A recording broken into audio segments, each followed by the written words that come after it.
The envelope trembled in my hands, its contents already burning through the paper like acid. My mother's handwriting, perfect loops and measured strokes, spelled out instructions for dismantling my life. I'm Sophie, and until 3 weeks ago, I thought my solo trip to Thailand would be my greatest act of rebellion. Instead, it became the catalyst for my mother's most ambitious power play yet. The letter had waited on my doorstep when I returned home, along with a stack of mail and a potted plant from Wyatt that had somehow survived my absence. I slid my finger under the seal, the paper's edge drawing blood, a tiny red dot that seemed too appropriate for what I was about to read. Your presence is required at the family meeting this Sunday. Dr. Gary will facilitate our discussion about your recent choices. My mother's words carried their usual poison honey tone. Even on paper, she'd been scheduling these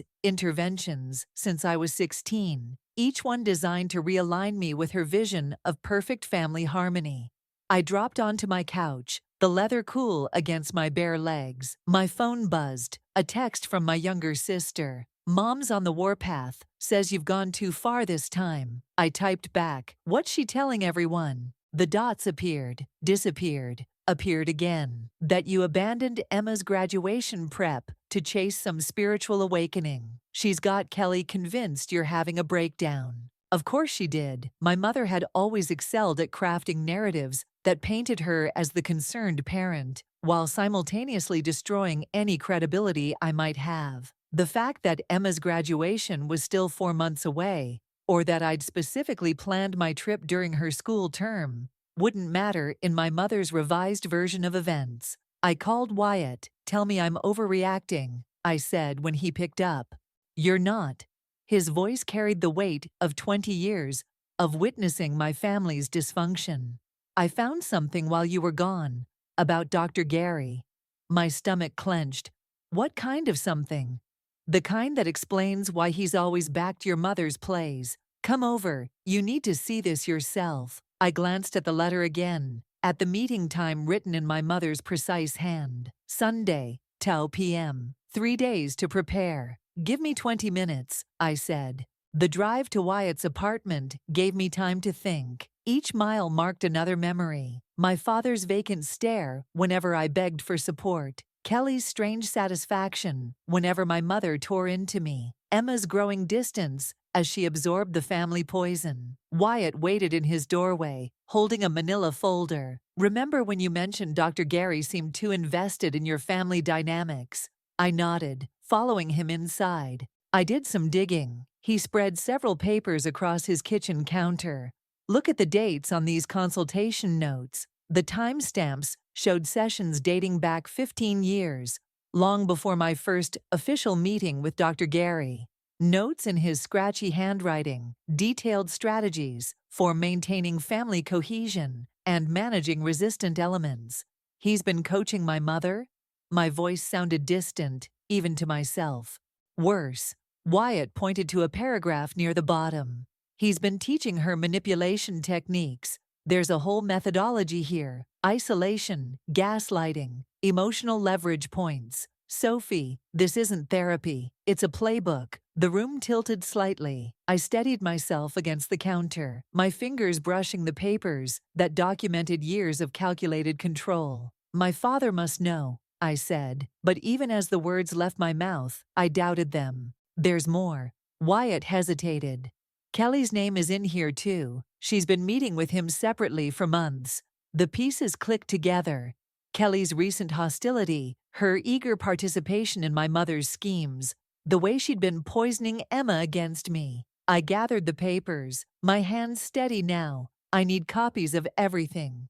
"What are you going to do?" I thought of Emma, 12 years old, and already learning to doubt herself. Of my father, reduced to a shadow in his own home. Of Kelly, transformed into another weapon in my mother's arsenal. "I'm going to that family meeting," I said, "but this time I'm bringing my own evidence." The stack of papers from Dr. Gary's files felt like a grenade in my bag as I walked into my father's woodworking shop. Sawdust hung in the air, carrying memories of childhood afternoons spent watching him work. Now those memories felt tainted. knowing he'd stood by while my mother and Dr. Gary orchestrated their manipulation. My father looked up from his workbench, his glasses fogged with wood particles. Sophie, I didn't expect. Did you know? I placed Dr. Gary's consultation notes on his bench, careful to avoid the fresh varnish on a half-finished cabinet. He picked up the papers, squinting at the dates. His hands trembled slightly, not from age, but recognition. Where did you get these? That's not an answer. The shop's ventilation hummed, filling the silence between us. My father set down his chisel, the metal catching light from the overhead lamp. Your mother was struggling after Emma was born, he said finally. Dr. Gary offered to help. Help? I jabbed my finger at a highlighted section. He taught her how to isolate us, how to make us doubt ourselves. That's not help, that's abuse. You don't understand. Then make me understand. My voice cracked. Because Kelly's spreading rumors about my mental health. Emma barely speaks to me, and somehow I'm the one being called unstable for taking a 3-week trip. My father's shoulders hunched, the same posture he'd adopted during countless family discussions where my mother had torn into me while he watched. There are things you don't know about your mother's past, he started, but his phone buzzed. My mother's name lit up the screen. I grabbed the papers before he could answer. You're still covering for her. Sophie, wait. But I was already walking out, the autumn air sharp in my lungs. My phone chimed with a text from Kelly. Emma's upset, thanks for that. I drove to Emma's middle school. Arriving just as classes let out, my sister emerged from the building, her backpack covered in pins and patches. Small acts of self-expression my mother hadn't managed to suppress yet. Want a ride? I called through the open window. Emma hesitated, glancing at her friends. Mom says I'm not supposed to go anywhere with you right now. Since when do you listen to everything Mom says? A flicker of the old Emma, the one who used to sneak into my room late at night to share secrets, crossed her face. She climbed into the passenger seat. Kelly said you're having some kind of breakdown, she said, as we pulled away from the school. And you believed her?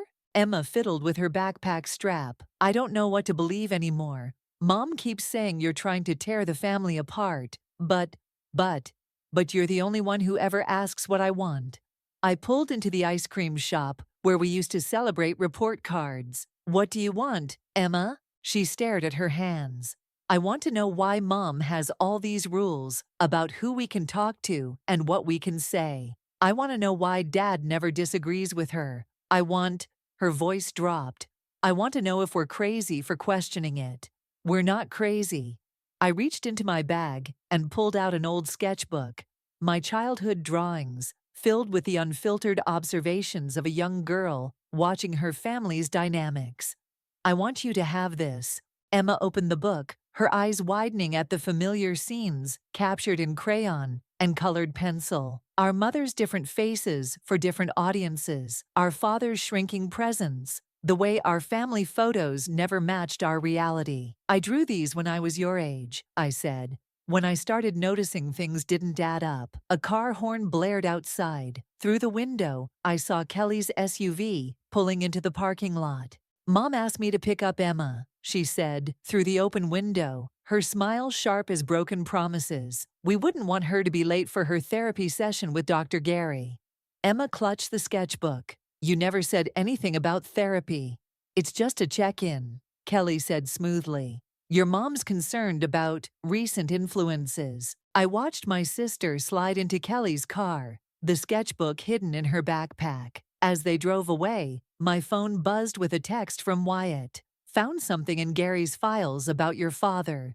You need to see this now. The dinner table stretched before me like a battlefield. My mother had insisted on hosting, claiming we needed to discuss recent concerns as a family. I'd accepted, knowing it was time to plant the first seeds of doubt. Wyatt's latest discovery about my father burned in my mind as I watched my mother arrange the plates with surgical precision. Each fork aligned exactly, each glass positioned just so, her way of maintaining control even over inanimate objects. Sophie, help me in the kitchen, she commanded, her voice honey-sweet for our audience. I followed her, catching Emma's worried glance as I passed. In the kitchen, my mother pressed a serving dish into my hands. Dr. Gary tells me Emma's been asking unusual questions, she said, adjusting the garnish, about our family dynamics.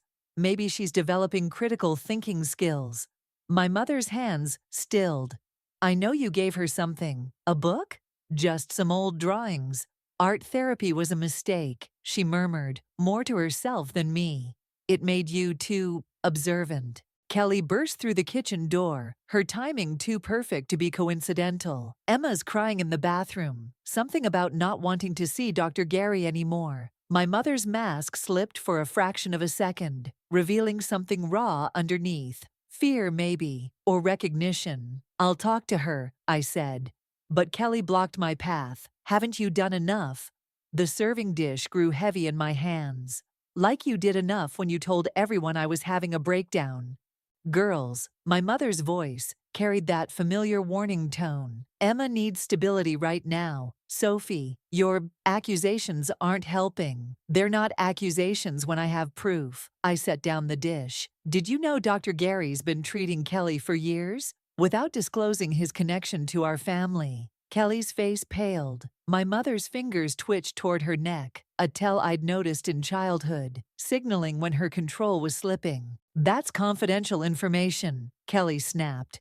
Like the information he's been feeding my mother about all of us. A crash from the dining room interrupted us.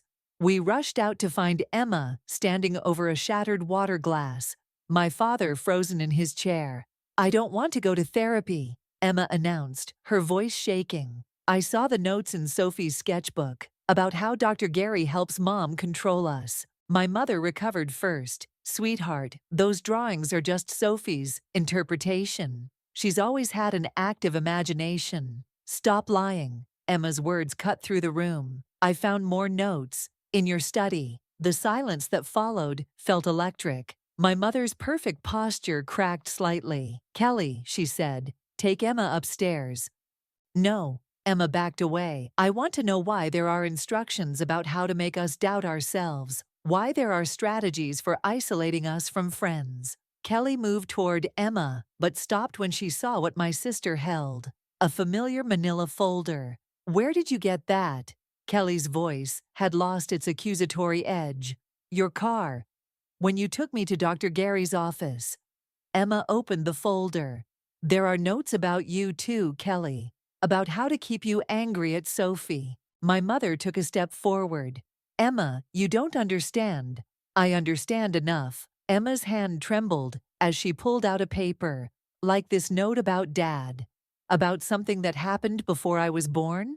My father stood so quickly, his chair toppled. Madeline, don't. They need to know, Kelly said suddenly. Everyone turned to her. I found out last week. About what really happened with Sophie's college fund, about why Dr. Gary has so much power over this family. My mother's mask shattered completely. Kelly, remember what we discussed? I remember everything, Kelly said, including what you told me about Sophie's real father. The room tilted. My father made a sound like he'd been struck. Emma dropped the folder, papers scattering across the floor like autumn leaves.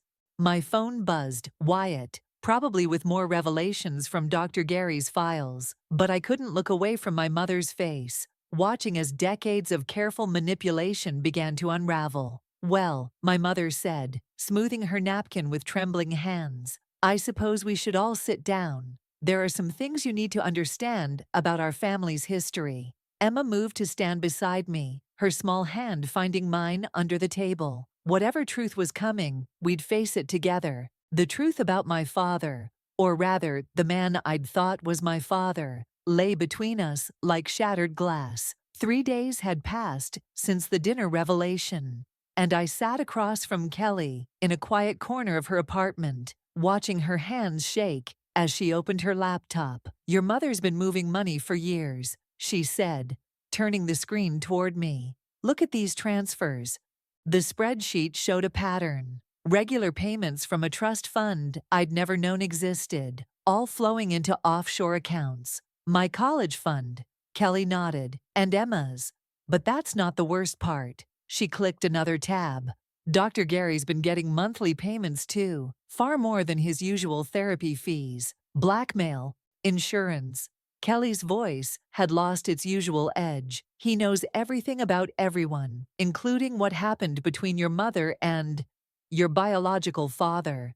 My phone buzzed, Emma asking where I was. I ignored it, focusing on the numbers that represented years of stolen opportunities. Why are you showing me this? I asked Kelly. Why now? She closed the laptop. Because I found out what she did to my mother, her own sister. Why my mom really left town 15 years ago. Her fingers traced the laptop's edge. Your mother didn't just manipulate us, Sophie. She destroyed anyone who threatened her control. A knock at the door made us both jump. Through the peephole, I saw my father, Ryan, standing in the hallway. He's been trying to reach you, Kelly said. I opened the door but stayed in the threshold. Ryan looked older than he had at dinner, grief etching new lines around his eyes. I should have told you years ago, he said. Which part? That you're not my father, or that you helped my mother steal my future? I thought I was protecting you. He pulled an envelope from his jacket. From this. Inside was a photograph. My mother, 29 years younger, with a man whose features matched my own. They stood in front of a familiar building. Dr. Gary's office, I said. Ryan nodded. Your biological father was his colleague. When your mother ended things, he threatened to expose their affair. Gary offered to help manage the situation.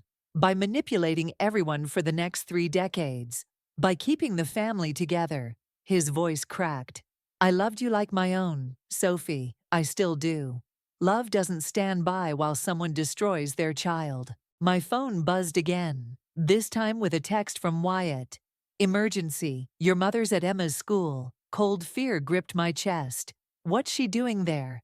Pulling her out, Kelly said, reading a message on her own phone. Enrolling her in some private boarding school upstate. She can't. She can, Ryan interrupted. She got emergency custody yesterday. Claimed you and Kelly were emotionally manipulating Emma. The irony would have been funny if it hadn't been so terrifying. I grabbed my keys. Where's Dr. Gary's office? I demanded. Sophie, don't, Ryan started. He has proof, doesn't he, of everything. That's why my mother keeps paying him. Kelly stood. I'm coming with you. No, I faced her. I need you to get those financial records to Wyatt. All of them. And Ryan. I met his eyes. If you want to start making things right, you'll go to Emma's school and stall them. The drive to Dr. Gary's office passed in a blur. I thought of Emma's face at dinner, her small hand in mine, as our mother's lies unraveled. I wouldn't let her become another casualty of this twisted game. Dr. Gary's receptionist was gone. Convenient. I found him in his office, calmly shredding documents. I wondered when you'd show up, he said without looking up. Where are the original files? Your mother already collected them. He finally met my gaze. She's quite thorough when she feels threatened. My phone buzzed one last time. A message from Emma.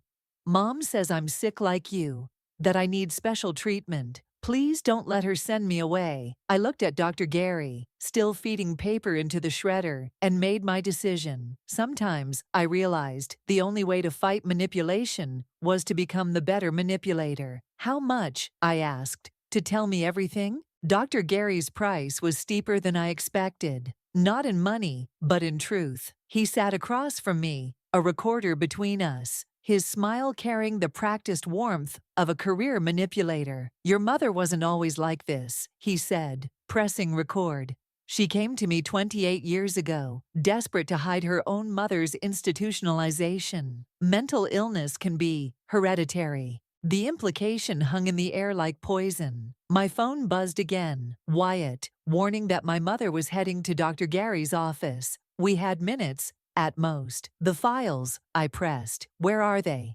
In a safety deposit box. Insurance against your mother's instability. He leaned forward.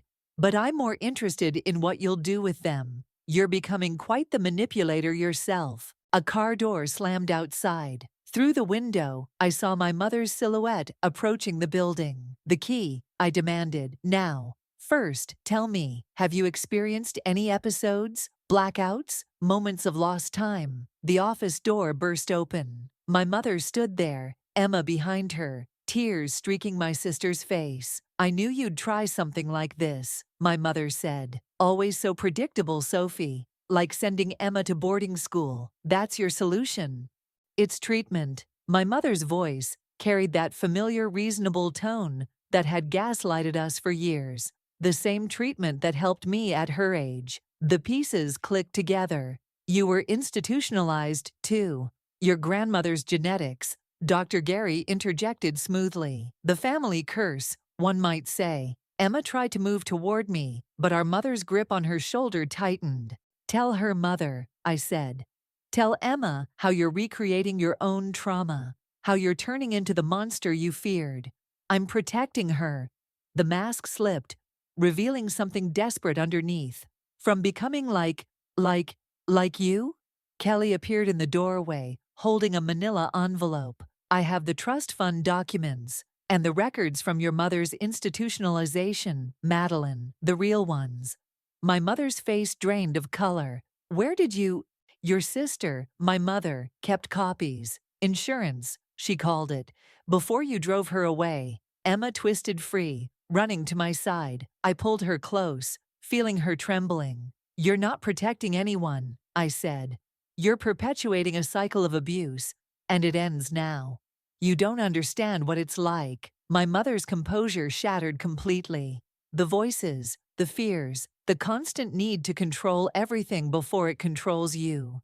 I understand perfectly. I met Dr. Gary's gaze because you hired a therapist who specialized in making us feel as crazy as you did. Dr. Gary stood, reaching for his desk drawer, but Kelly was faster. She grabbed a folder from inside. More documents, more secrets. Your license is suspended, she told him. Has been for 5 years. The medical board would be very interested in knowing you've been practicing illegally. You planned this, my mother whispered. All of it. I learned from the best. I took Emma's hand. The difference is, I'm using it to break the cycle, not perpetuate it. The office door opened again. Ryan stood there with Wyatt, both holding papers of their own. The emergency custody order is void, Ryan said. The judge revoked it when he learned about the fraudulent therapy credentials. My mother sank into a chair, her carefully constructed world crumbling around her. For the first time, I saw her clearly, not as the monster of my childhood, but as someone broken who'd tried to fix herself by breaking others. Emma stays with me, I said, and you get real help. Actual therapy, with a licensed professional. Those are the terms. Or what? Or everything comes out. The fraud, the manipulation, the stolen money. All of it. Dr. Gary moved toward the door, but Wyatt blocked his path. You're not going anywhere, Emma squeezed my hand. Is Mom really sick? Yes, I said, watching our mother's face crumple. But that doesn't make what she did right. What happens now? Emma asked. I looked at our mother, seeing not the powerful manipulator of my nightmares, but a frightened woman who'd spent decades building walls to hide her own trauma. Now, I said, we all start healing, the right way. The police station's fluorescent lights cast harsh shadows across Emma's discharge papers. My mother's final move had been calculated, brutal, and effective. A domestic violence accusation against me, complete with fabricated evidence. The charges are temporary, Wyatt said, watching me sign the forms. We'll fight this, but we both knew the damage was done. Emma had been returned to our mother's custody, and my restraining order meant I couldn't come within 100 feet of either of them. She planned this, I said, my voice hollow. All that breakdown in Gary's office, it was an act. Not entirely. Kelly appeared in the doorway, her face tight with worry. Your mother's been admitted to the psychiatric ward. Voluntary commitment. Voluntary, I laughed. The sound sharp enough to make the desk sergeant glance up. She's playing the mental health card to gain sympathy with the court. Maybe, Kelly sat beside me, but I found something else. Records of her previous hospitalization, when she was 17. It's worse than we thought. The folder she handed me contained psychiatric evaluations spanning 3 decades. Each page revealed a deeper pattern of manipulation, delusion, and calculated control. My phone lit up with a text from Ryan. "Emma's asking for you. Em won't let her have her phone." "I should have seen this coming," I said, closing the folder. "She's using the system against me, just like she used Dr. Gary." "Speaking of Gary," Wyatt said, "he's disappeared. Cleaned out his office last night." Of course he had. The one person who could verify my mother's manipulation had vanished, taking his evidence with him. A new text arrived, an unknown number, but I recognized Emma's way of writing. "Mom's different now, scary different. The doctors give her pills, but they make her worse." "She's hurting Emma to hurt me," I said, standing. You need to stay away," Kelly interrupted. "That's what she wants. For you to violate the restraining order. Give her real evidence against you." The station door opened, and Ryan walked in. He looked older than he had in Gary's office, grief etching deeper lines around his eyes. "I've been going through old papers," he said. "Found these in the attic." He handed me a stack of yellowed envelopes, letters between my mother and her own mother, dating back to before I was born. "Your grandmother didn't have mental illness," Ryan said quietly. "Your mother fabricated that story to justify her own behavior, to make us all believe it was genetic, inevitable." The realization hit like a physical blow. She made me think I was going crazy, made Emma think she was at risk. "It's what she does," Kelly said. "Creates problems so she can position herself as the solution." Another text from Emma's secret number. "The new doctor asks lots of questions about you, about what you did to Mom. But I remember the truth." My hand shook as I read the message to the others. "She's turning my sister against me," I said, "and I can't even defend myself." "Maybe you don't have to." Wyatt pulled out his laptop. "Look at this." He showed us security footage from Gary's office, not just from our confrontation, but from years of sessions, hundreds of hours documenting my mother's manipulation, Gary's complicity, the systematic destruction of our family's trust. "Where did you get this?" "Gary's assistant." Turns out she's been collecting evidence for months, waiting for someone to finally stand up to them. Hope flickered, then died, as my phone buzzed with an email from my mother's lawyer. Photos, doctored to show bruises on Emma's arms, time-stamped to match my last visit. "She's thought of everything," I whispered. Ryan took the phone from my trembling hands. "Not everything. She forgot about me." "What do you mean?" "I was there every time she crafted a narrative, built a case, destroyed someone's credibility. I watched, I enabled, and..." He straightened his shoulders. "I documented every manipulation, every lie, every scheme. I thought I was protecting the family by staying quiet. Now it's time to protect it by speaking up." The station's clock ticked past midnight. Somewhere across town, my mother sat in a psychiatric ward, weaving her newest web of deception. Emma lay in her bed, surrounded by manufactured evidence of my supposed violence. And I sat in a police station, realizing that saving my sister might mean destroying what remained of our family forever. "Okay," I said, looking at the faces around me. "Tell me everything." The psychiatric ward's visiting hours sign mocked me as I walked past it. Thanks to Ryan's testimony and Gary's assistant's evidence, the restraining order had been lifted. But this confrontation felt more dangerous than any legal battle. My mother sat in the common room, perfectly poised, despite her hospital gown. Her hair was styled, her posture exact, maintaining control even here. "I wondered when you'd come," she said, not looking up from her puzzle. "Emma misses you." "Stop."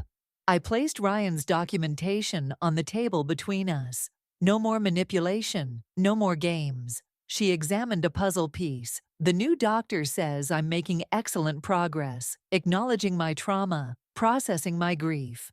"Your fictional trauma." I spread out the letters from her mother, my grandmother. The mental illness you invented to justify destroying everyone around you.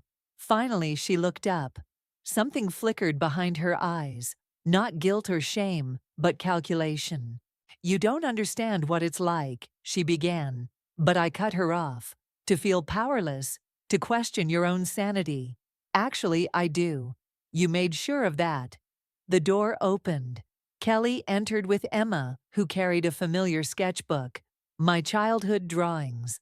My mother's fingers tightened on her puzzle piece. Emma shouldn't be here. Emma needs to be here, Kelly said.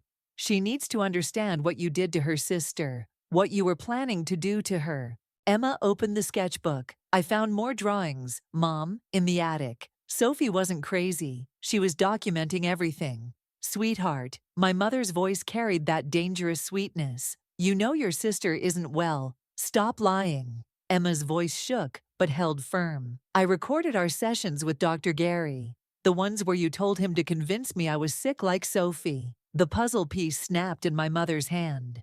Everything you did, I said quietly. Every person you destroyed. It was all based on a lie. You weren't protecting us from inherited mental illness. You were protecting your need for control. You have no idea what protection looks like. My mother stood, her hospital gown suddenly seeming more like armor. Every decision, every action was to keep this family in line. Kelly stepped forward. Like you kept my mother in line? Before you drove her away with your lies. A nurse appeared in the doorway, watching. My mother noticed too. Her audience was growing. I did what I had to do, she said, her voice rising theatrically. You're all so quick to judge. But who held this family together? Who sacrificed everything to maintain order? Order, I laughed. You mean control. And you didn't sacrifice anything. You stole our futures, our trust funds, our ability to trust ourselves. You're proving my point, she snapped. Listen to yourself. So paranoid, so accusatory. Just like your father. My real father? I stepped closer. The one you erased from my life. Or Ryan, the man you manipulated into enabling your abuse. Emma moved to my side, holding out a final piece of evidence, her own journal. I wrote down everything, Mom. Everything you said when you thought no one was listening. Everything you planned for my treatment. My mother's mask cracked, not in defeat, but in fury. You ungrateful, manipulative, careful, Kelly warned. The nurses are watching, and unlike Dr. Gary, they're actually licensed professionals. The common room had gone silent. Other patients and staff stood witness to the unraveling of my mother's carefully constructed narrative. What do you want? My mother hissed. Money? Control? Recognition of your imagined trauma? I want you to get real help, I said. Not more manipulation, not more lies. Actual therapy for your actual issues. And I want you to stay away from Emma until you do. You can't. The court can, Kelly interrupted. Ryan's testimony, Gary's records, Emma's journals. It's over, Aunt Madeline. The only question is whether you'll face it voluntarily or have it forced on you. My mother sank back into her chair, her puzzle scattered around her like pieces of her broken control. Emma needs her mother, she whispered, trying one last manipulation. Emma needs the truth, I corrected. And for the first time in her life, she's getting it. The nurse stepped forward, signaling the end of visiting hours. As we turned to leave, my mother called out, Sophie. I paused, but didn't turn. I did love you, she said, in my way. I know, I replied. That's what makes it worse. The court order arrived on a Tuesday, granting me full custody of Emma. I placed it in my growing collection of documents. Proof that truth, when finally unleashed, has its own gravity.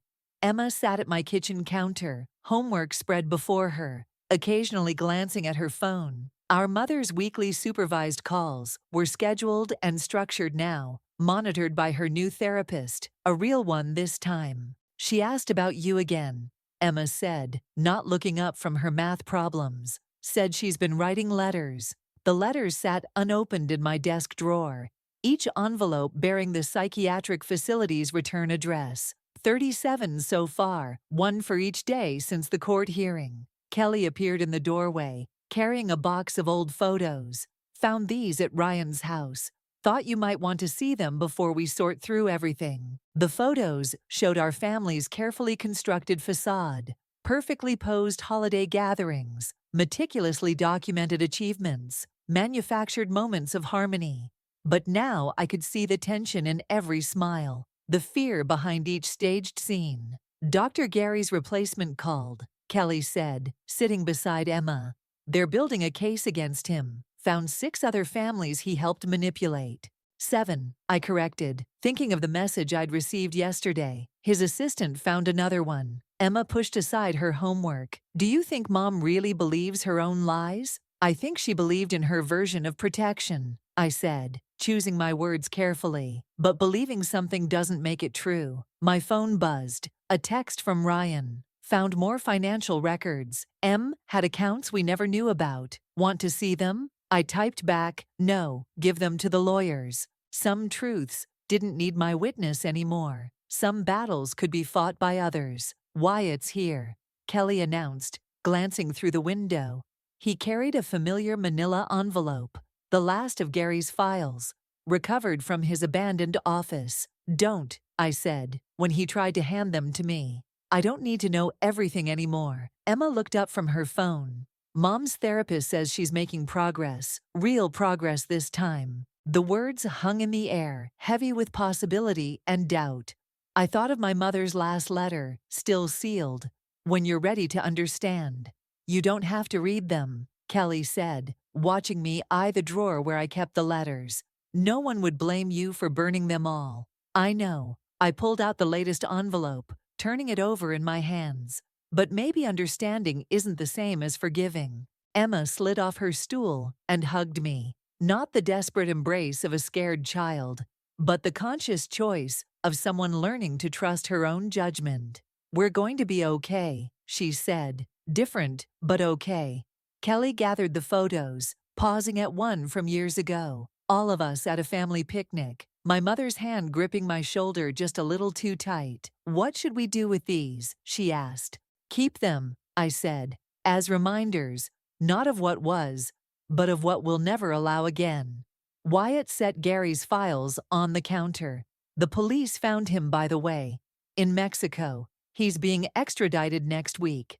Another piece settling into place, another thread of the old pattern being rewoven into something new. Emma returned to her homework, but not before placing one photo in front of me, a candid shot I'd never seen before.